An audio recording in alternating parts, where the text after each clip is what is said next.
ក្រុមនៃប្រទេស G7 បូកបានបើកកិច្ចប្រជុំជាបន្ទាន់មួយដើម្បីជាការឆ្លើយតបទៅនឹងការវាយប្រហាររបស់រុស្ស៊ីមកលើហេដ្ឋារចនាសម្ព័ន្ធថាមពលរបស់អ៊ុយក្រែន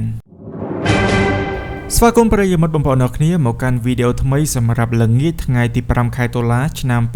2025យ៉ាងណាមិញនៅក្នុងវីដេអូនេះយើងនឹងលើកយកអត្ថបទព័ត៌មានចំនួន2ដើម្បីចែកជូនដល់ប្រិយមិត្តបងប្អូនអ្នកគ្នាទី1នោះគឺពាក់ព័ន្ធជាមួយនឹងកិច្ចប្រជុំនៃក្រុមប្រទេស G7 បូកដែលលើកឡើងអំពីបញ្ហាប្រឈមមួយចំនួនដែលរុស្ស៊ីនៅតែបន្តនៃការវាយប្រហាររបស់ពួកគេមកលើទីតាំងនៃថាមពលកម្ដៅរបស់អ៊ុយក្រែននិងទី2នោះគឺពាក់ព័ន្ធជាមួយនឹងការផ្ទេរនៃយន្តហោះចម្បាំង Mirage 2000ដែលនៅពេលនេះប្រទេសក្រិចបានទទួលរងនូវសម្ពាធក្នុងការយល់ព្រមជាមួយនឹងការលួចយន្តហោះចម្បាំង Mirage សេរីចាស់របស់ខ្លួនទៅឲ្យប្រទេសអ៊ុយក្រែនដើម្បីប្រើប្រាស់ជាមួយនឹងការការពារដែនដីក៏ដូចជាការប្រយុទ្ធប្រឆាំងទៅនឹងកងកម្លាំងរុស្ស៊ីផងដែរ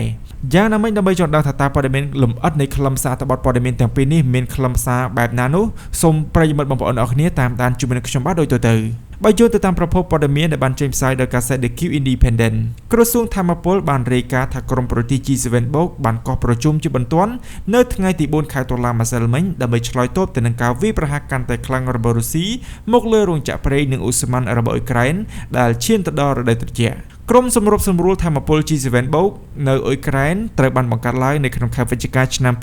2022ដើម្បីជួយសម្រួលទៅដល់ការគ្រប់គ្រងហេដ្ឋារចនាសម្ព័ន្ធថាមពលរបស់ទីក្រុងគីវនៅពេលដែលប្រឈមមុខទៅនឹងការវាយប្រហាររបស់រុស្ស៊ីនៅឆ្នាំដំបូងក្នុងសង្គ្រាមទ្រង់ទ្រាយធំក្រសួងថាមពលបានឲ្យដឹងថាប្រទេសជា100និងអង្គការអន្តរជាតិបានចូលរួមในកិច្ចប្រជុំកាលពីថ្ងៃទី4ខែតុលាអ្នកចូលរួមមានសហរដ្ឋអាមេរិកកាណាដាអាល្លឺម៉ង់បារាំងគណៈកម្មការអឺរ៉ុបនិងកម្មវិធីអភិវឌ្ឍអង្គការសហប្រជាជាតិ UNDP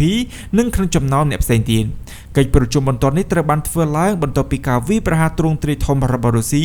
ពេញមួយយប់ថ្ងៃទី3ខែតុលាកន្លងទៅដែលពួកគេមានបំណងយ៉ាងខ្លាំងទៅលើហេដ្ឋារចនាសម្ព័ន្ធប្រេងនិងឧស្ម័នរបស់ប្រទេសអ៊ុយក្រែន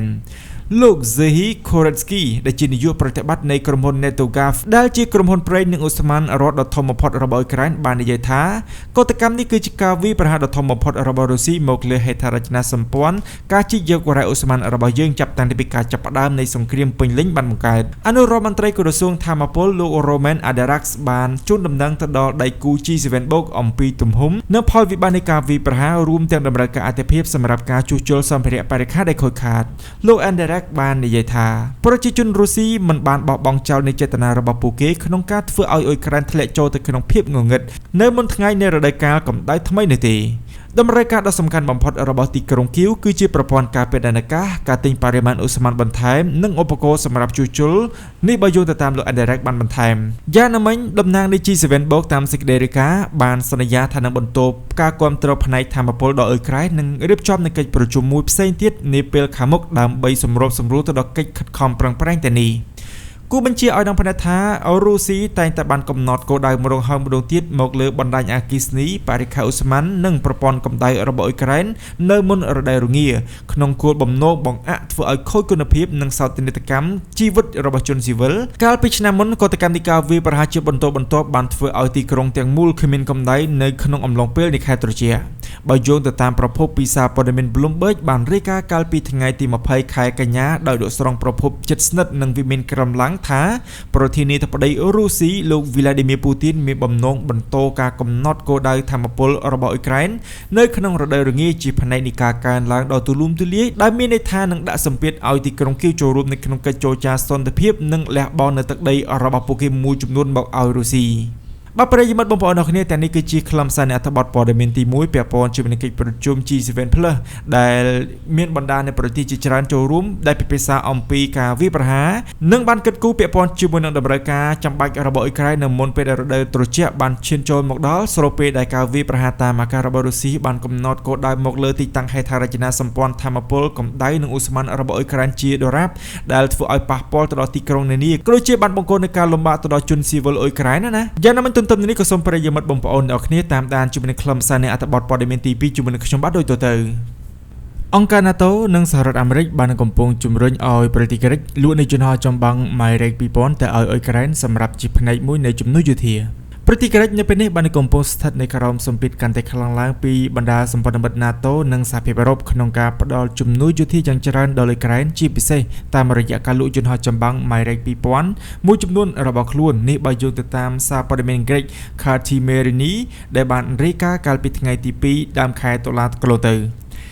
សហរដ្ឋអាមេរិកបារាំងនិងបណ្ដាប្រទេសនៅអឺរ៉ុបខាងកើតបានជំរុញឲ្យទីក្រុង Athens ឲ្យរួមចំណែកច្រើនជាងប្រព័ន្ធដែលហួសសម័យដូចជាម៉ាស៊ីន M110 ចំនួន60គ្រឿងរបស់ខ្លួនដែលបានដំណើរការតាំងតែពីទសវត្សរ៍ឆ្នាំ1960មកសារព័ត៌មាន Kati Merini បានបង្ហាញថាសហរដ្ឋអាមេរិកបាននឹងកំពុងជំរុញឲ្យក្រិចទទួលយកនៅប្រព័ន្ធសភាវុធទំនើបបន្ថែមទៀតតាមរយៈគំនិតព្រួយផ្ដើមបញ្ជាតម្រូវការអ៊ុយក្រែន PUOL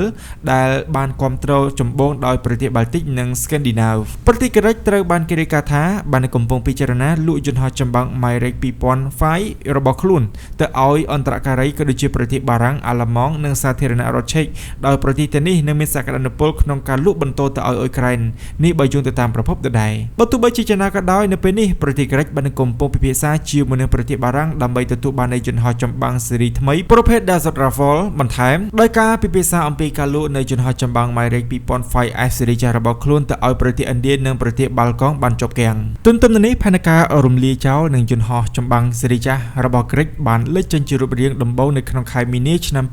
2024នៅពេលនោះរដ្ឋមន្ត្រីការពារជាតិលោក Nikos Dendaf បានបញ្ជាក់អំពីចេតនារបស់រដ្ឋាភិបាលរបស់លោកក្នុងការរៀបចំរចនាសម្ព័ន្ធកងកម្លាំងប្រដាប់អាវុធរបស់ក្រិចឡើងវិញជាផ្នែកមួយនៃអ្វីដែលគេហៅថាជាកម្មវិធីកំណែទម្រង់ដ៏ធំបំផុតក្នុងប្រវត្តិសាស្ត្រនៃរដ្ឋក្រិចទំនើបលោកបាននិយាយថាយើងដំណើរការនៃប្រភេទយន្តហោះជាច្រើនប្រភេទដែលក្នុងនោះមានដូចជា F4 Mirage 2005 F16 Block 50 F16 Block 52 F16 Block 70និង Rafale ដែលយើងមិនអាចបន្តតាមផ្លូវនេះបានទេយន្តហោះ F4 ត្រូវការចុះនិវត្តន៍ហើយបើអាចយើងនឹងលក់ចំនួន520គ្រឿងនៅយន្តហោះចម្បាំង Mirage ហើយយន្តហោះ F16 Block 30F គួរតែត្រូវបានលក់ផងដែរខ្ញុំជឿថាយើងនឹងអាចលក់បានទាំង Mirage 2005និង F16 ដែលនេះគឺជាអ្វីដែលលោក Dendaf បាននិយាយដោយចង្អុលបង្ហាញអំពីការចំណាយដ៏ធំសម្បើមនៅក្នុងការថែរក្សានីតិវិធីចម្រុះបែបនេះនៅក្នុងខែកក្កដាឆ្នាំ2024កន្លងទៅសារព័ត៌មាន Al Jazeera បានរាយការណ៍ថាប្រទេសក្រិចកំពុងពិចារណាលក់យន្តហោះចម្បាំង F16 របស់ខ្លួនប្រហែល30គ្រឿងទៅឲ្យសហរដ្ឋអាមេរិកបន្ទាប់ពីទទួលបានការជួសជុលនិងធ្វើឲ្យប្រសើរឡើងយន្តហោះទាំងនេះអាចនឹងត្រូវបានផ្ទេរទៅឲ្យអ៊ុយក្រែនការសម្រេចចិត្តនៃការបញ្ឈប់យន្តហោះទាំងនេះបានកើតចេញពីលក្ខខណ្ឌនៃបច្ចេកទេសរបស់ពួកគេដែលធ្វើឲ្យវាមិនអាចធ្វើឲ្យគេអាចដំឡើងវាទៅតាមស្តង់ដារនៃប្រភេទ F16 Block 70 Viper កម្រិតខ្ពស់យោងទៅតាមរបាយការណ៍ប្រទេសក្រិចក៏មានបំណងប្រើប្រាស់នៅប្រាក់ដែលទទួលបានពីការលក់យន្តហោះ F16 ទៅកាន់សហរដ្ឋអាមេរិកដើម្បីជួយផ្ដល់នូវហិរញ្ញប្បទានទៅដល់ការទិញយន្តហោះចម្បាំង S35 ស៊េរីថ្មីផងដែរចា៎នឹងជាចុងក្រោយក៏សូមអរគុណប្រិយមិត្តបងប្អូនអ្នកគ្នាដែលបានទស្សនានៅវីដេអូមួយនេះតាំងតែពីនាទីដើមរហូតដល់នាទីចុងក្រោយនេះហើយជាចុងក្រោយក៏សូមប្រិយមិត្តបងប្អូនអ្នកគ្នាជួយចុចនៅលើពាក្យ Subscribe ក៏ជាដែលរូបកណ្ដឹងមួយផងដែរដើម្បីទទួលបានការអាប់ដេតព័ត៌មានថ្មីៗអំពីយើងខ្ញុំបាទជារៀងរាល់ថ្ងៃផងដែរបាទសូមអរគុណសូមគោរពលាជួបគ្នានៅវីដេអូក្រោយ